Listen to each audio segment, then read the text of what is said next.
Let us discuss multiplying decimals. Halimbawa, we have here 4.3 times 0.25. Ang unang step, kapag nag-multiply tayo ng decimal, ignore muna natin yung decimal point.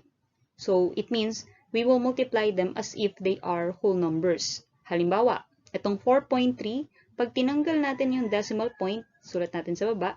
So, 4 and then, wala nang decimal point, sunod natin yung 3. Magiging 43 siya. Then, for the second factor, 0.25, tanggalin natin yung decimal muna. So, ang matitira na lang ay 0.25. Pero hindi na natin kailangan isulat yung 0. So, gamitin lang natin ay yung 25. So, itong 43 at yung 25, natanggal na natin yung decimal point, ito yung gagamitin natin to multiply. Babalikan na lang ulit natin yung decimal sa final answer natin. So, now, let's multiply. 5 times 3, that's 15, carry up 1. Then 5 times 4, that's 20, plus 1, that will be 21.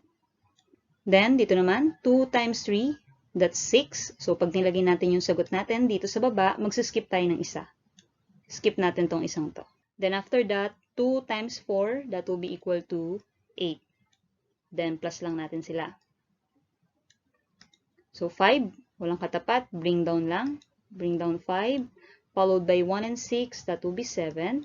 And 2 and 8, that will be 10. So, ang sagot natin dito ay 1,075. Now, let's go back to the original problem. Dahil itong answer natin, dapat to ay may decimal point.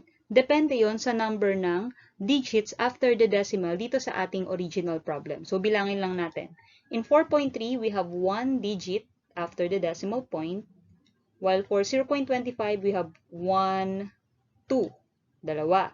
So, all in all, there are 1, 2, 3 digits after the decimal point. So, dapat yung answer natin ay may 3 digits din after the decimal point. So, mula sa last digit, i-move lang natin yung decimal. So, nandito yan kapag whole number. Move lang natin ng 3 beses. 1, 2, 3. So, dito mapupunta yung decimal point. Dapat may 1, 2, 3 digits tayo. Okay, so your final answer will be 1.075. Try naman natin dito. So, we have 2.6 times 1.7. Multiply lang natin yung whole number. So, yung 2.6 magiging 26 na muna.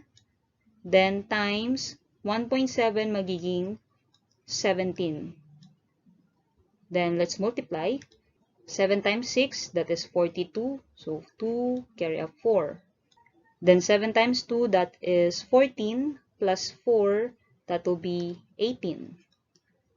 Then, after that, dito naman, 1 times 6, that is equal to 6. Mag-skip tayong isa. Then, 1 times 2, that is equal to 2. Then, add. So, ganun pa rin. Bring down 2. We'll have 2 here. Then, 8 plus 6, that's 14. Carry up 1. Then, 1 plus 1 plus 2, that will be 4. Now, let's go back to the original problem. Bilangan natin kung ilan yung digits after the decimal point. So, dito sa 2.6, may isang digit. So, 1.7, may isang digit din. So, all in all, meron lang tayong 2 digits after the decimal point. So, pag kinount natin, 1, 2, dito mapupunta yung ating decimal point. So, our answer will be 4.42. Another example, we have here 7.413 times 0.2.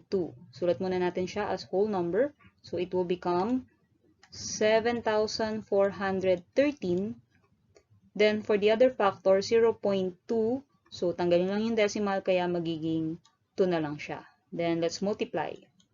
2 times 3, that's equal to 6. Then, 2 times 1, that's 2. 2 times 4, that's 8. And 2 times 7, that is equal to 14.